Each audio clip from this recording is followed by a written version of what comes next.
జగన్ ఎవరి దగ్గర డబ్బులు ఉంటే వాళ్ళ దగ్గర దోసుకున్నాడు కదండి.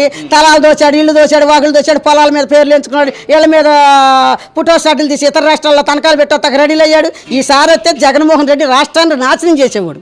ఇవాళ కూటమి ప్రభుత్వం వచ్చింది కాబట్టి ఇవాళ ప్రజలు ఆనందంగా ఉండారండి. లేకపోతే అదే జగన్మోహన్ రెడ్డి వచ్చాడనుకో రాష్ట్రం నాశనం అయిపోయింది. మంచి పని చేస్తాడని గెలిపించాం, చేశాడుగా.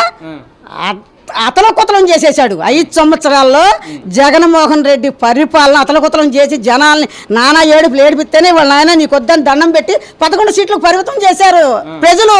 లేకపోతే ఆయనకు ప్రతిపక్ష నాయకుడు కూడా కాకుండా చేశారంటే ఏంటి? ప్రతిపక్ష నాయకుడు వాడిని అక్కడికి వెళ్ళి ఎక్కడికి వెళ్ళి అడుగుతూ ప్రజల్లోకి వెళ్ళి అడుగు, ప్రజలు ఇస్తా నీకు తీర్పు అండి.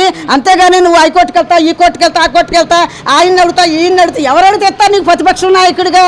ప్రజలు ఎన్నుకోవాలి నిన్ను, ప్రజలు ఇవ్వాలి నీకు తీర్పు. అంతేగాని నువ్వు ఎక్కడికి వెళ్ళినా గవర్నర్ దగ్గరికి వెళ్తాను, నేను వాళ్ళ దగ్గరికి వెళ్తాను, వీళ్ళ దగ్గరికి వెళ్తాను, నువ్వు లెటర్లు పెట్టుకుని అవి పెట్టుకుని ఇవి పెట్టుకున్నా వ్యర్థం అయ్యి అంతాను.